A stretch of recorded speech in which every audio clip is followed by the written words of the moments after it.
Hey, what's happening, all you otherworldly warriors out there? I'm Duuz-Diz-Din, and I'm coming back at you with another episode review of Super Dragon Ball Heroes. It's the Big Bang Mission, episode 21 slash 1. I mean, it's kind of the start of a new thing, but at the same time, it's still Super Dragon Ball Heroes, so split the difference. Split the difference. It's episode 21. Destruction Gods Invade. The beginning of a new battle.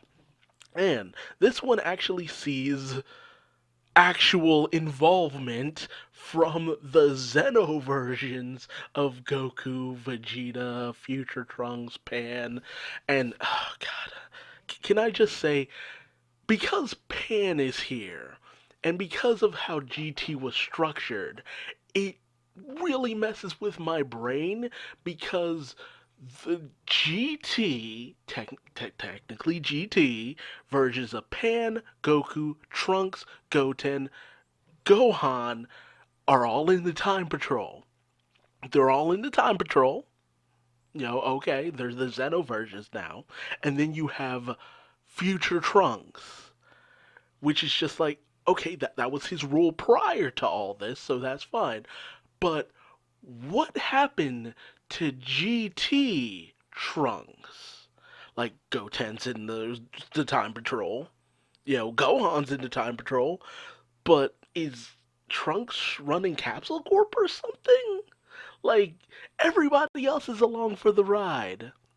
Like all the necessary Saiyans are along for the ride, except regular Trunks. You have future Trunks, but not regular Trunks, which really just makes like the whole thing makes my head want to explode because you're dealing with alternate realities, alternate future realities at that. So it raises so many questions. So many questions. And because of the way that this anime is structured to be a advertisement. It's an over glorified advertisement. That's why it says promotional anime in the top right corner. Because it's a promotional anime, it's here to promote the card game. It's just like, don't think about it too much. It's just for fun. But you're raising all these questions. That's the problem. You're raising the questions with what you've been doing. So I end up asking the questions, and it's obvious you don't have the answers for that. And it bothers me because I am a nerd and I want answers. Ugh. Okay, that's a 3 minute rant out of the way. Let's jump into the actual episode. As Krinoa, the Supreme Kaion of Time, tells Xenotrunks and Xenopan that Toki Toki, the time bird, whatever, master of time, whatever he is, has disappeared. And she has a premonition that something mischievous might be in the works. So, you know, the Time Patrol is off. Xenotrunks and Xenopan is off on an adventure. It's actually nice to see Pan doing something. I won't lie, because seriously, Pan doesn't get to do enough. But that whole thing of Pan constantly being pushed aside, it happens here too. But we'll get to that when it comes to it. So, we find out that Toki Toki is in the super version of Universe 7.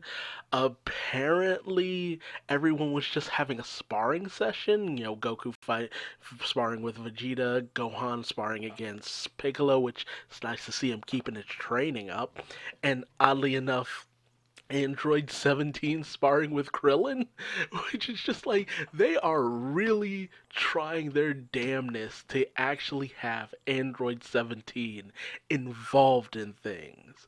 Like like it's just like forget all those years where we did nothing with Android 17, now that he's so popular because of the Tournament of Power, we want him in everything.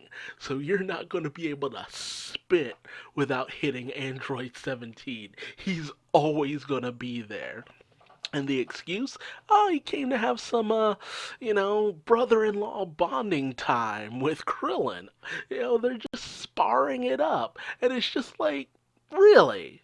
Really? Android 17, who never has taken an interest in something like this before. Alright, so they question the sudden appearance of Toki Toki, who arrived during their sparring.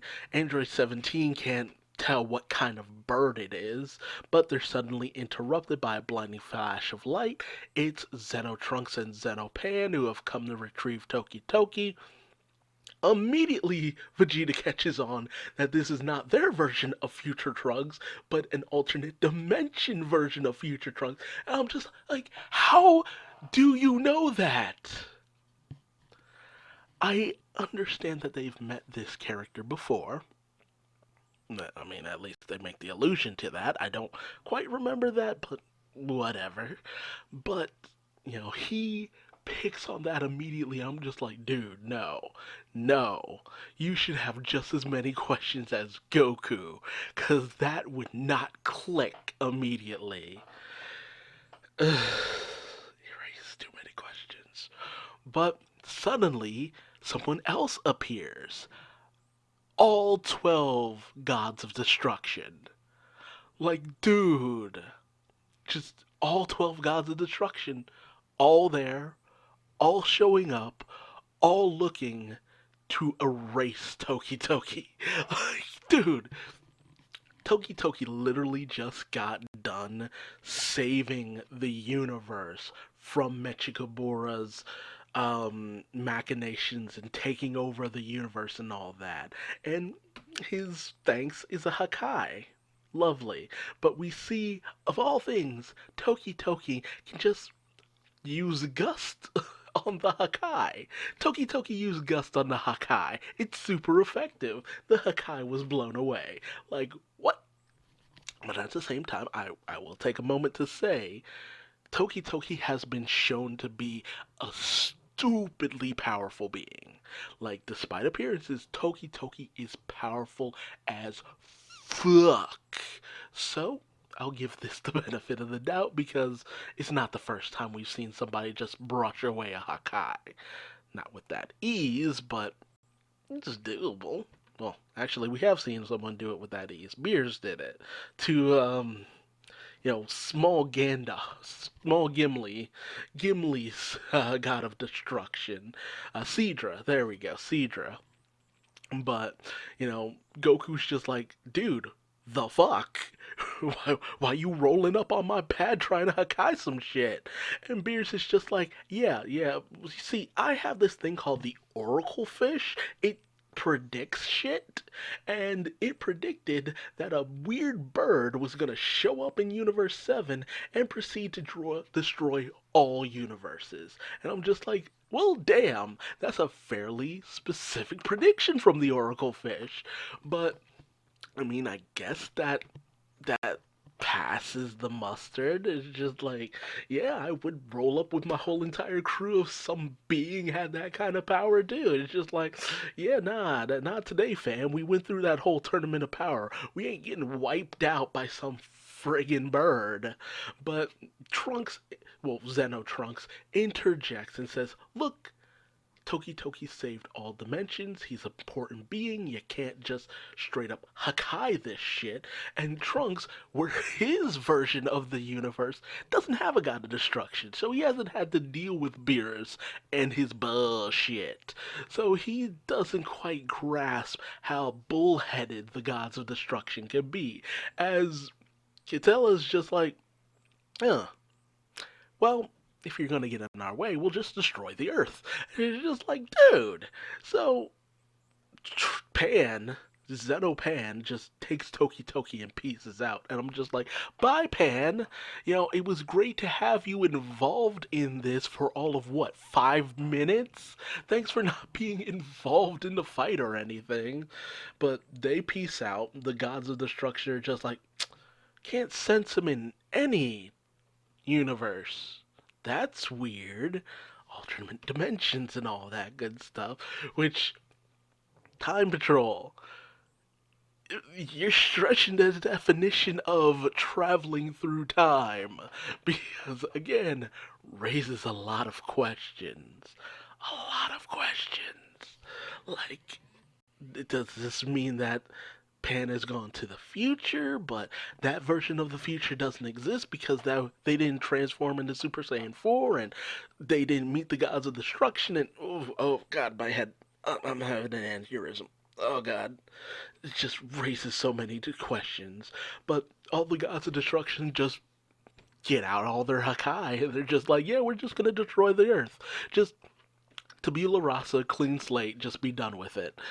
And Beers is trying his best to keep things civil because he likes the earth. Specifically, it's food. So he's just like, look, it's my universe. I'll take responsibility for it.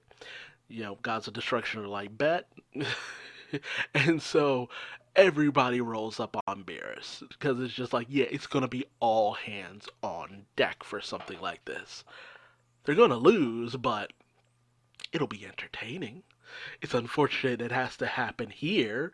Goku's like, man, last time we actually fought was back when we first met. Because he doesn't know that Beerus was dressed as Monaka that one time to, show off the power of Monaka that he promised, but Goku doesn't need to know that. But, it's cool. I've wanted to see this rematch for the longest time, just in something that mattered. I'm sorry, like, this series doesn't really matter in the grand scheme of things. It's nice, celebrating 10 years of, the whole storyline of Few and the demons, Michikabura, Toa, Mira, Fu. They've been around for 10 years. The storyline is coming to an end with all of this. It's cool. Speaking of Few, of course, in the shadows, you know, it's all going toward into Keikaku, according to Cake. Of course, full on glowing glasses, all that anime villain stuff going on here. We see this thing called the universe tree in the background. I guess it came from the universe seed. I hope it would have actually had some more meaning behind that thing. So I hope that's what it came from. Universe Seed, Universe Tree. I feel like there's a connection there. I hope there's a connection there. Actually give some meaning behind the the whole previous story arc. Because again, stupid, but we also get to see that the bird in question is actually in the possession of Few. And this bird is called what was it, Dogi Dogi? Which I'm just like, so Toki Toki's time. What does Dogi Dogi mean? What in the goddamn hell does Dogi mean? And I mean, apparently it means chaos. I've yet to really have a real translation on what Dogi means, but uh, Dogi. Weird flashbacks to a trend that used to be around. Teach you how to Dogi. But that aside, what does this bird cause? What can this bird do that it would be able to cause the destruction of multiple universes? Just gonna have to wait and find out. I hope it actually means something. I hope this whole plot with Few is going somewhere because you wasted my time with that previous arc. It didn't really go much of anywhere, but there's a promise of seeing Zeno, Goku, and Vegeta here. Maybe they'll have more than one episode's worth of appearances. Do a little bit more than punch a few things and leave. I'm hoping. Few, please actually be a cool bad guy for once. You've been around long enough. You should be doing something. Your mom's been pretty all over the place in terms of her bad guying, so you really need to step it up a little bit. Just going around being a weird menace, it's just not cutting the mustard, dude. But tell me your thoughts and feelings in the comment section below. How did you feel about this episode? How did you feel about how the gods of destruction are acting? Shoot first, ask questions never. And tell me your thoughts in the comment section below. If you liked this video, leave me a like. If you didn't, feel free to leave me a dislike. Subscribe and hit the bell icon. That way you never miss out on another Super Dragon Ball Heroes Big Bang Mission episode review. And until next time, I've been Duuz-Diz-Din, and I will see you later. Bye-bye.